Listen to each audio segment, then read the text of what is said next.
Hey everybody, I'm Chef Tom with atbbq.com, and this is Bacon Wrapped Turkey Roulade.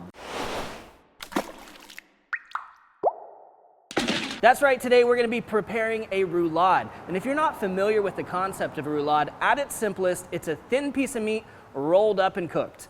Now, turkey breasts, not a thin piece of meat, so we're going to have to do some work to them today. We're actually going to be taking the breasts off the body cavity, butterflying them out, pounding them thin, and then we're going to add the flavor. We're starting with some Swiss cheese. We're going to top it with a mushroom Duxelles, roll it up, wrap it in bacon, and get it on the grill. So let's dive in. So here we have our turkey breasts on the body cavity with the backbone intact. There are no wings, there are no legs. So that's what you're seeing. Otherwise, it would be a pretty normal whole turkey. Now, luckily, we found one a little bit early this year that hasn't been treated with some sort of solution over about 4%. Sometimes they'll pump these things full of solution up to 20% solution, and you really have to work to overcome that solution. So you want to be reading labels when you're picking up your turkey and make sure that it's not pumped full of a solution already. Now, a lot of times with the roulade, you would want to be using the skin to wrap the outside, but since we're doing bacon today, we're not going to need the skin. We can go ahead and remove that. I found when you're shopping for these turkey breasts, a lot of time it's kind of a crapshoot as to whether or not you're actually going to get skin covering the breasts, or if during the packaging and butchering process, the skin's been damaged. You just never know if you're going to have enough to cover the outside. So that's why we're going with a bacon wrapped turkey roulade today. So now that we've got the skin off the breast, we can look right here in the center. This is where the breastbone runs. And we're going to choose one side of that breastbone to slice right along the side of. And then we're just going to follow that breastbone all the way down to remove this turkey breast right here. So you'll start to hit the rib cage back here, and that's when you're going to turn your knife and go slightly at an angle. Just continue to follow that rib cage.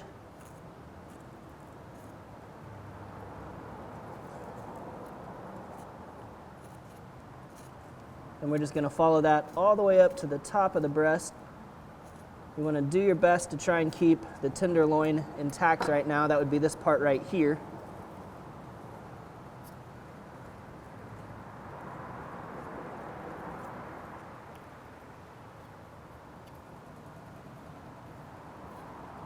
And then make one clean cut at the end there. And there you have your turkey breast. So tenderloin's intact, which is great because that means we can fold that out and we can butterfly it open and pound it nice and thin. Let's get to the other side. Now you want to be careful when you're doing your knife work here because this is a slippery piece of meat. It's not a bad idea to put a towel or some paper towels down below so that it only moves when you want it to. We're going to come now to the other side of that breastbone and do the exact same thing.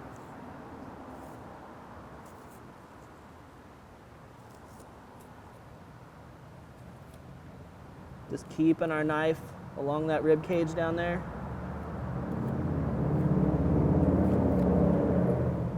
That way we take as much meat with us as possible when we remove the breast.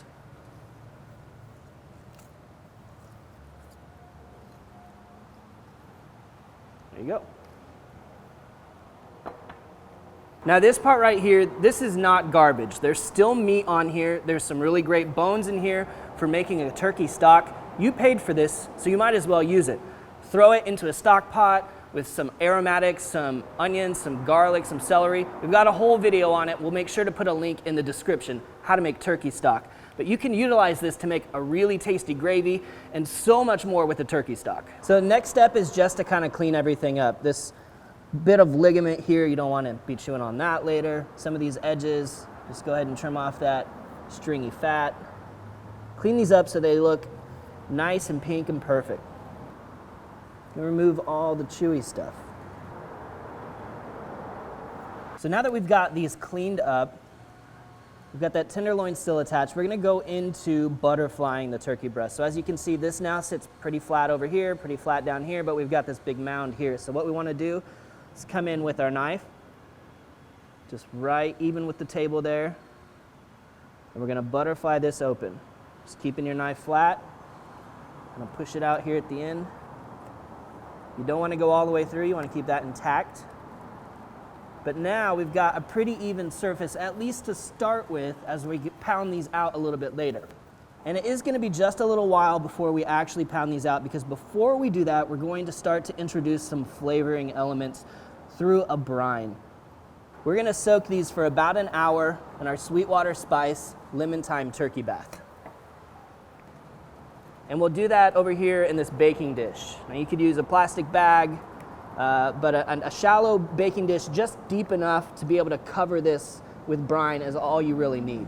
Now, believe it or not, the holidays are right around the corner with Thanksgiving coming up next month, and we've got a ton of great holiday recipes to share with you guys this year. We're gonna be doubling up, sometimes tripling up on videos from week to week, and this turkey roulade is where we're kicking it all off. You can eat this dish year round, but I like to think of this dish as kind of a Thanksgiving alternative entree. In some ways, it's even more impressive than doing a whole bird. So we hope that you'll keep that in mind as the holidays come up.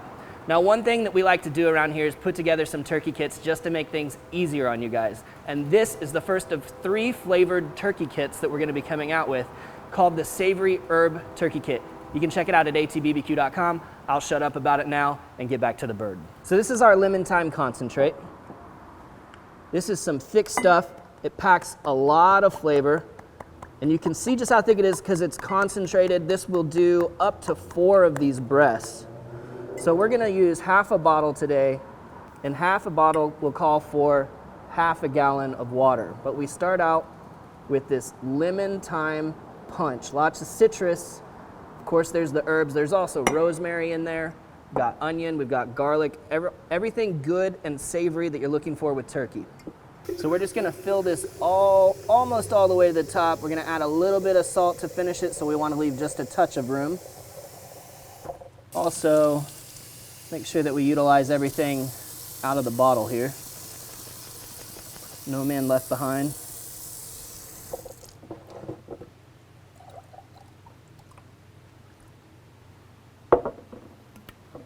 We'll head back out and add our salt. So for this half bottle, we're gonna use a 1/4 cup of hickory smoked salt. And you could just use kosher salt if you like, but this should amp up that smoke flavor.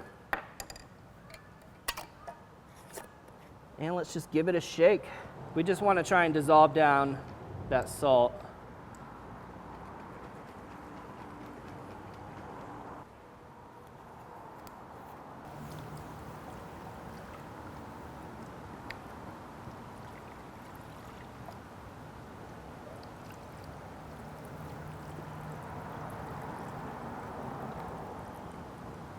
And make sure that our breasts are fully submerged.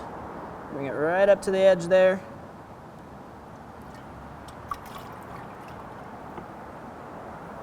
Don't miss out on those solids at the bottom of the jar, and then carefully transfer this to the refrigerator. Now, while those turkey breasts are soaking in the brine marinade mixture, we're gonna be making our mushroom duxelle. A duxelle is just a fancy word for mushrooms, really, but essentially what it is chopped down mushrooms with a little bit of onion, garlic. We're gonna do a couple other flavoring agents, but this is that same fine mushroom texture that you see on beef Wellington. In between that piece of meat and the puff on the outside, that's the exact same thing we're gonna be rolling into our turkey roulades today. So what we have here is 8 ounces of a mixture of mushrooms. You could use a number of mushrooms, whatever you really like. We've got some oyster in here, cremini, we've got some shiitake. So really anything you like though. Baby bellas will work. You can even use white mushrooms if that's what you got. We're just gonna do a quick chop here. We're gonna let the food processor do most of the work. But if you can start out with something that's all about the same size, then this will make the process a little bit easier. Next, we're gonna move on to our sweet yellow onion. We're gonna use about half of a large onion. And once again, we're just gonna give it a rough chop. So we start at about that same size and consistency to break things down evenly in the food processor.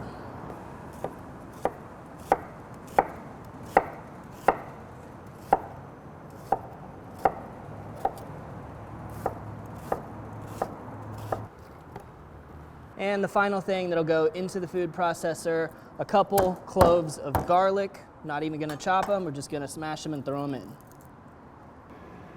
All right, so everybody's in the food processor. We're just gonna go pulse these down. We want to try and get these down to a pretty fine consistency.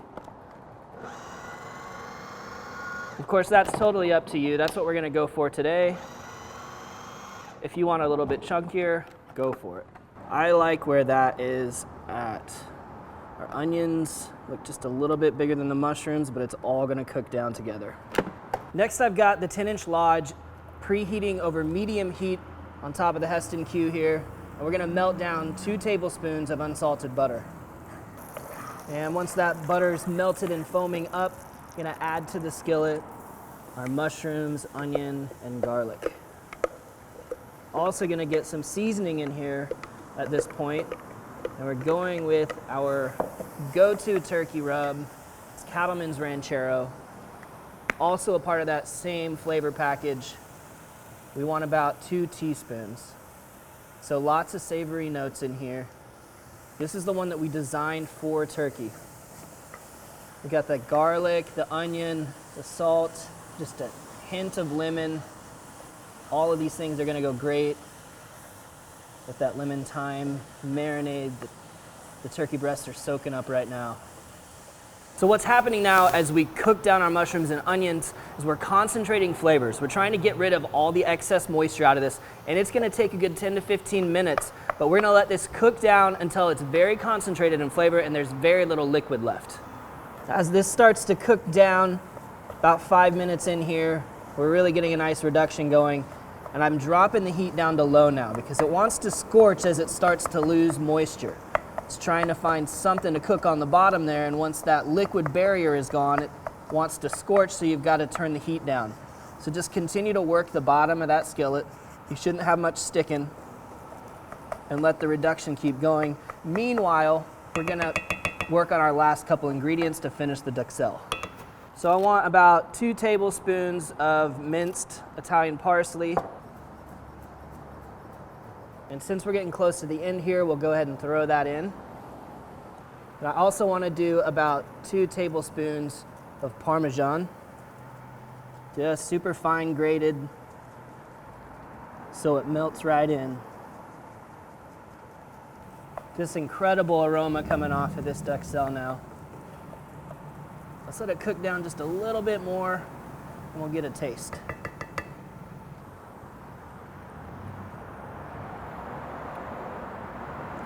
It's crazy good. It's super earthy, it's salty, not too salty. That's the anchor we need in this recipe though. We've got so much bright citrus going on, bright fresh herb, something that's got some real depth to it. Our Duxelles is complete. Let's get it off the heat and check on our turkey breasts. All right, we've given these actually about 1 hour and 15 minutes here in our brine marinade solution, which we should talk about a little bit why I keep throwing around the words brine and marinade, which are 2 very different things. You can see on the outside here how the surface is starting to change color a little bit. That's from the acid of the marinade or the lemon juice. But there's also a lot of salt at work here. And salt breaks down the meat in a slightly different way than acid, using osmosis. But both things are going on in this brine marinade solution that we're using today. And by using both salt and acid, by using brine and marination at the same time, we get to take advantage of both methods, opening up the structure of the meat so that it can take on more moisture and you end up with a juicier end product, but lots of flavor. Before we discard our liquid, I'm gonna strain off the solids so that we can use those to season this bird as well.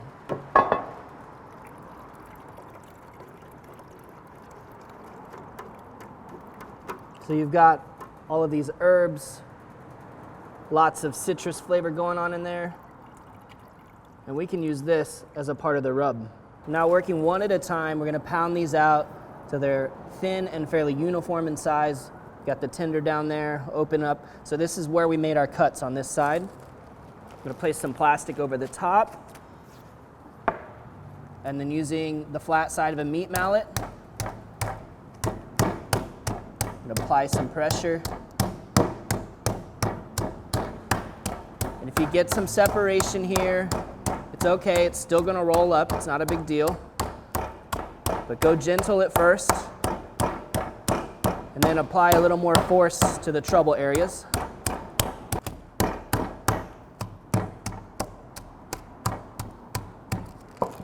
Go easy on that tinder because it's just hanging on there. But we've got a pretty even surface now. Probably about 3/4 of an inch thick, which is what we're shooting for. Maybe right here in the center we could even things out a little bit more.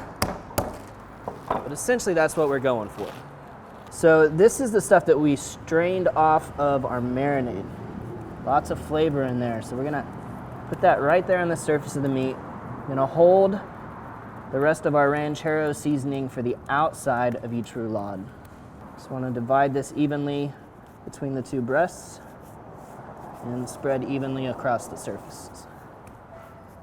Next, we're gonna come in here with some Swiss cheese. And we're gonna go down first with this because we want our cheese to be as close to the heat source, which is coming from over here, so that it's all melty and gooey and delicious when we have the finished product. You can actually leave a little bit of a gap toward the end here because this is where everything's gonna pinch together. So we don't have to have filling coming off of this side when we're rolling it this direction. Wherever you're gonna roll toward, leave a little border at the end. Next, we've got our Duxelles. So we're gonna divide that evenly.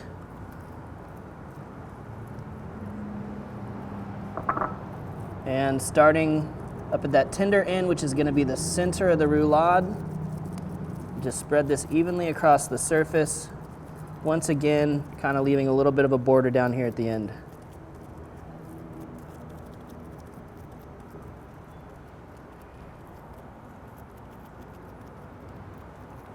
And then we're gonna roll these up. And this may not be pretty now. It's far from pretty right now. But once we get this thing rolled up and you get these slices through here, looking at that spiral, it's gonna be pretty beautiful. So we're tightly roll this all the way to the end. Set it down right there on the seam. So our roulades are rolled up, they're ready to be wrapped in bacon. Now we can have a discussion about how we want to do that. I've done it a couple different ways. You can do it where you create a bacon weave and encompass most of that with the bacon weave, or you could just go straight up slices, one slice at a time all the way around.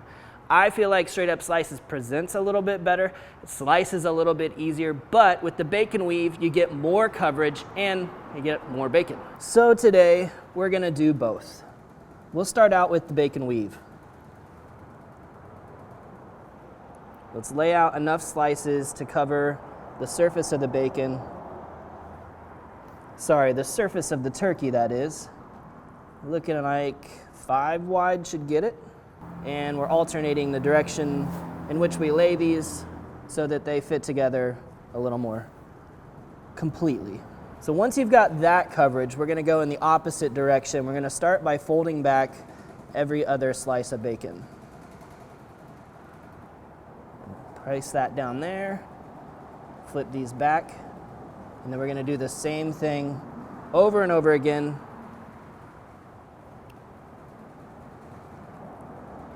Folding back every other slice before we add the next one.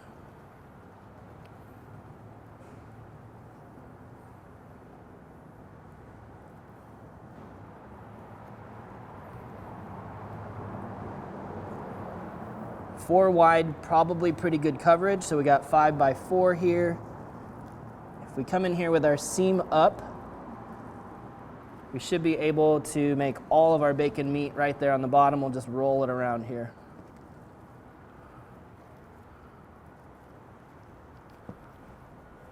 So the bottom's secured, no problem. If you want to, grab some toothpicks and kind of pin the end in to keep that tight.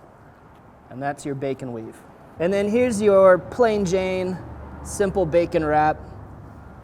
We'll just go side by side here, alternating direction. Keep it tight to get nice coverage. That way, if you have any leakage, it won't seep past your bacon. And we've got 6 here, so we'll go 6 wide on this one.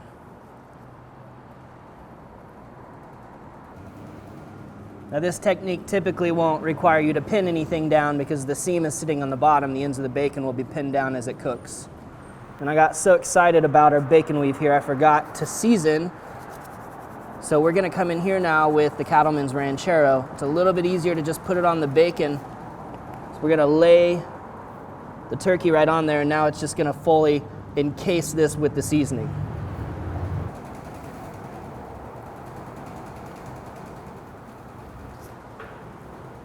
There we go, we get the ends on the bottom, and we can pin the ends together here with a toothpick to hold everything together.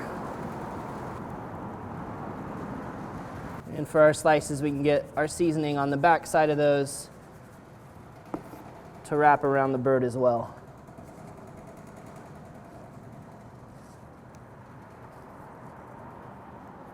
Now you've got the ends overlapping, which will be on the bottom, so that'll hold together without any toothpicks.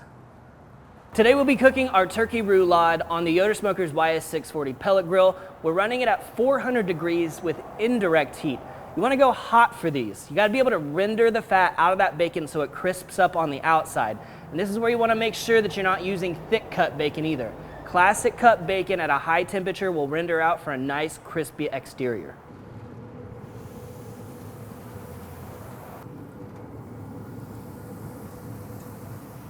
So our roulades are on the second shelf. They're away from the radiant heat coming off of the diffuser plate, which is a good idea because you want to make sure you have lots of air circulation around these and you don't scorch anything.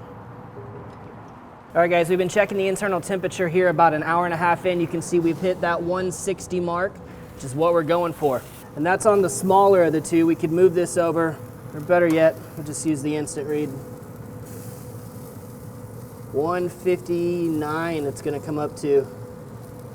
So perfect, that 155 coming up to 160 range, that's when we know that these are done all the way in the dead center there. The bacon looks beautiful, brown, crispy on the outside, and it smells incredible. It's hard to say that the straight wrap bacon one looks any better than the bacon weave when the bacon weave looks that good. But I'm pretty impressed with both. I'm anxious to slice into them, but we should probably let them rest just a little. So we don't have to give it a long time because it really is a rather thin piece of meat that's resting, just spiraled around, right? But the same principles apply to a large piece of meat. When you're cooking that piece of meat, all the juices want to run to the center. If you can give it a little bit of time for the juices to redistribute, it's juicy from the end to the center every single slice. So we're going to give it just a little bit of time to rest, probably about 5 to 10 minutes. All right, well, let's slice it open and see how it looks.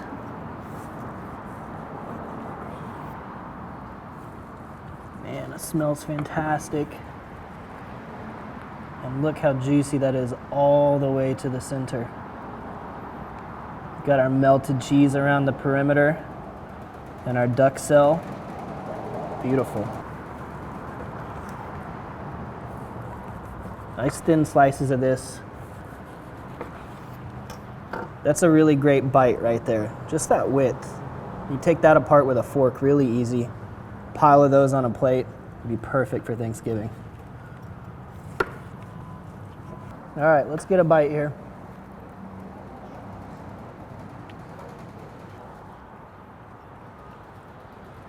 Man, just so juicy, even out to the edge.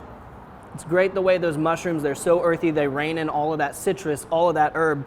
You're getting all of it, but think about it. Mushrooms, good. Swiss, good. Turkey, good. Bacon, great.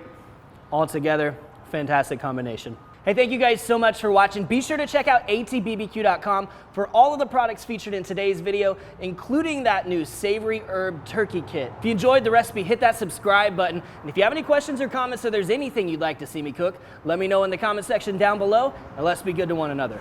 For more recipes, tips, and techniques, head over to atbbq.com/thesauce.